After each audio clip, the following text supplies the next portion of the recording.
everything is about us.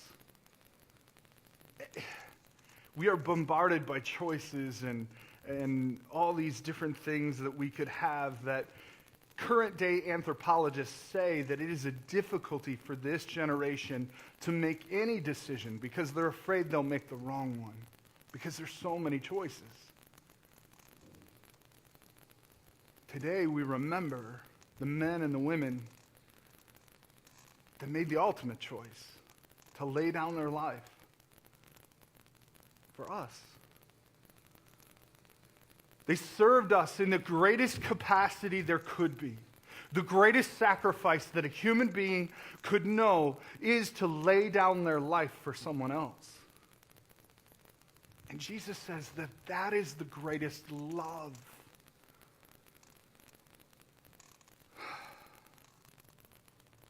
We are in a series that we'll finish up today called How May I Serve You? And Matthew chapter 5, verse 16 is been the inspiration for the whole series. It simply starts out by saying, "Let your light so shine before men, that they may see your good works and glorify your Father, which is in heaven."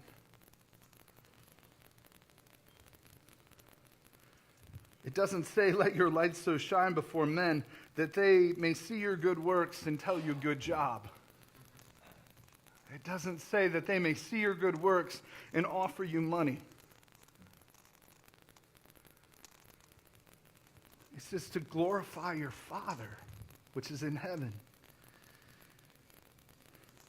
I think a difficulty of this generation, of my generation, of the world today, because I've heard this not just from younger people, but from older people, that we feel lost.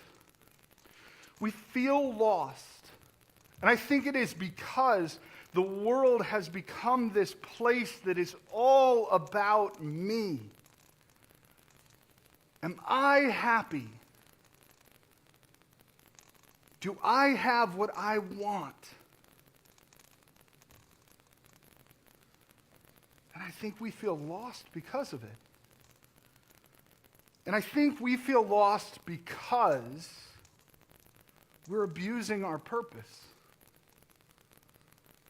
We're abusing our purpose. A wise man once defined abuse this way. Abuse is the improper usage or treatment of an entity, often to unfairly or improperly gain benefit. Gain benefit. I'm guilty.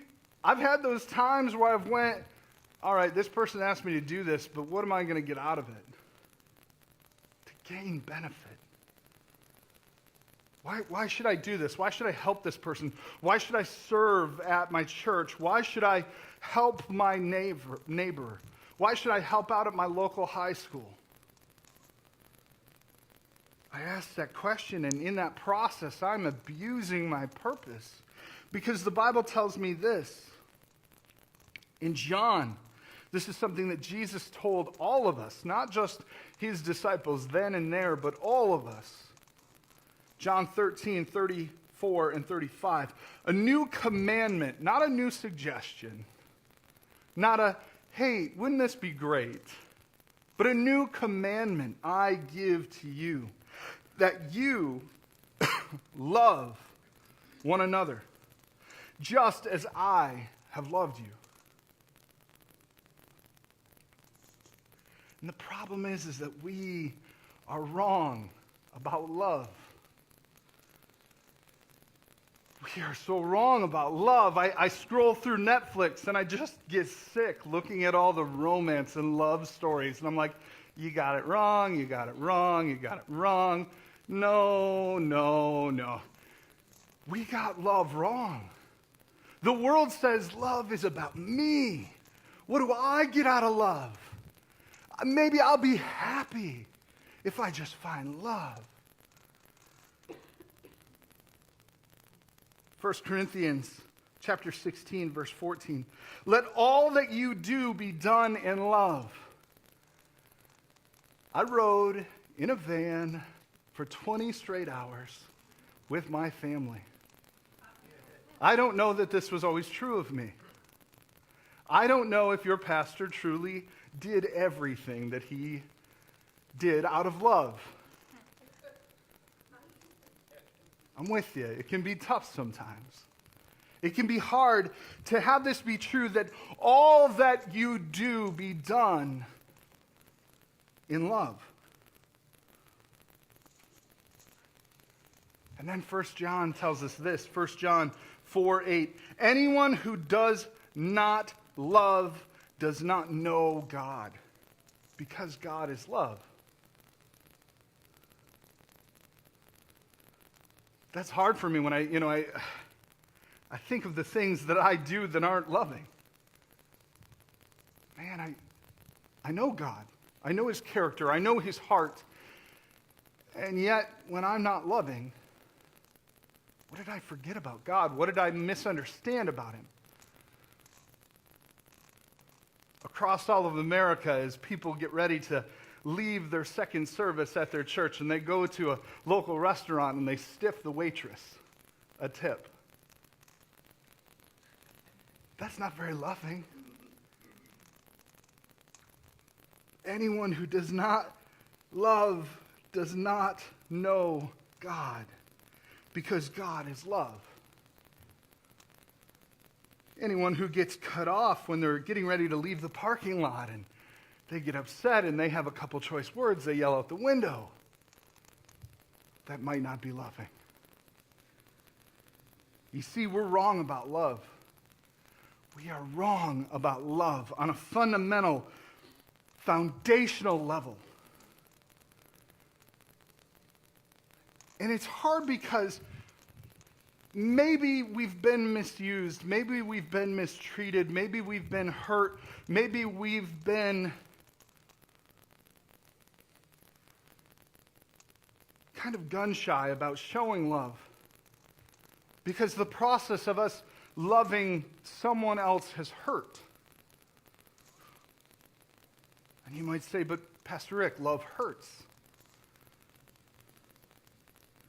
Maybe you've been rejected, abused, or the love that you've shown hasn't been returned or reciprocated. 1 John also tells us this. 1 John chapter 4, verse 18. There is no fear in love, but perfect love casts out fear. For fear has to do with punishment, and whoever fears has not been perfected in love.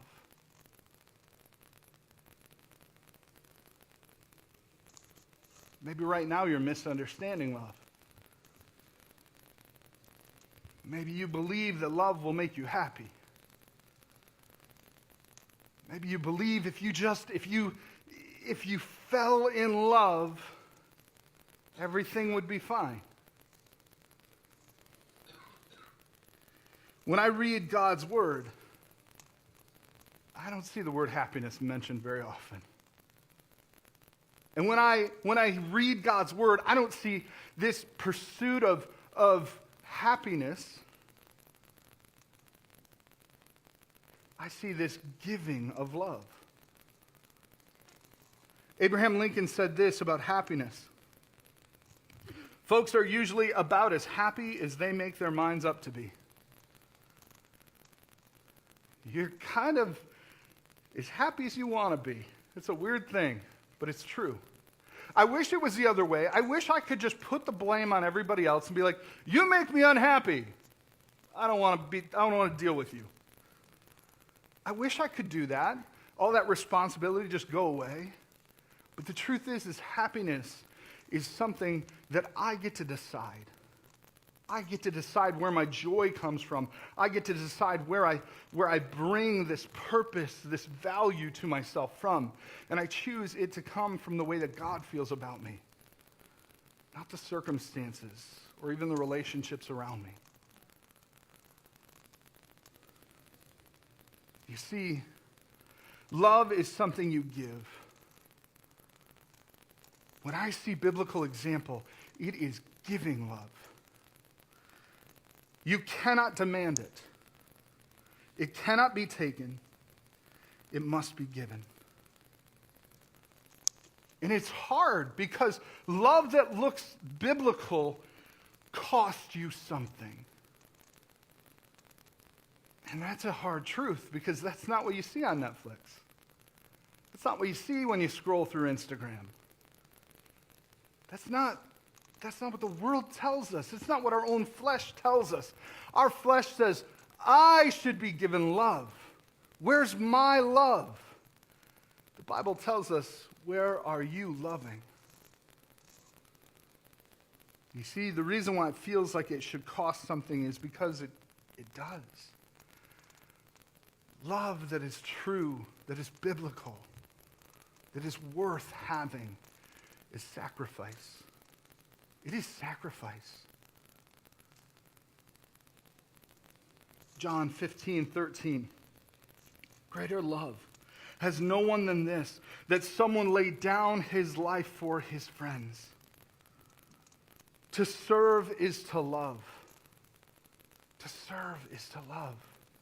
Whether you serve your parents, you serve your children, you serve your spouse, you serve your community, you serve your church.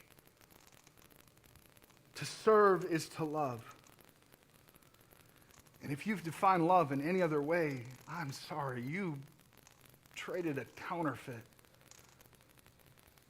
You forfeited something that was real, something that was big, something that's powerful, that changes the world. John 13:34 and 35. You also are to love one another. By this, all people will know that you are my disciples, if you have love for one another.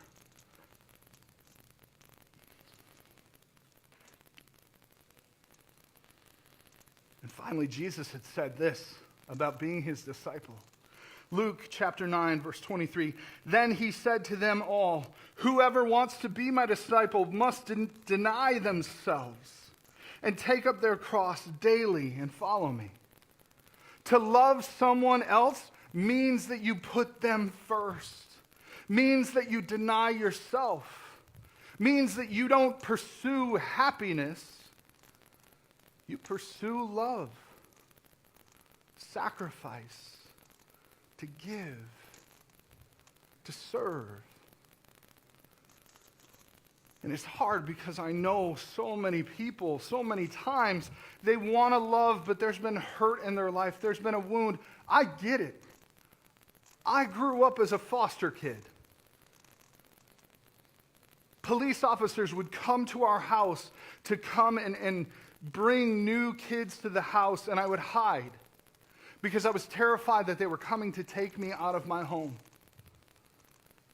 I dealt with abandonment issues and rejection and betrayal. And you have choice. You can build rock after rock, stone after stone, brick after brick, and try to guard your heart. Keep you from being hurt. But that wall is so close that your heart doesn't even get to beat. You don't get to serve the purpose that God has for you. You don't get to know what it is to truly be alive. There's a song that I heard during our trip that it was so dead on. And I've asked Ian and Valerie to help me to sing it. Listen to the words. Wrestle with, where are you? Are you hiding behind a wall because you're afraid of being hurt if you love sacrificially? Or are you truly free?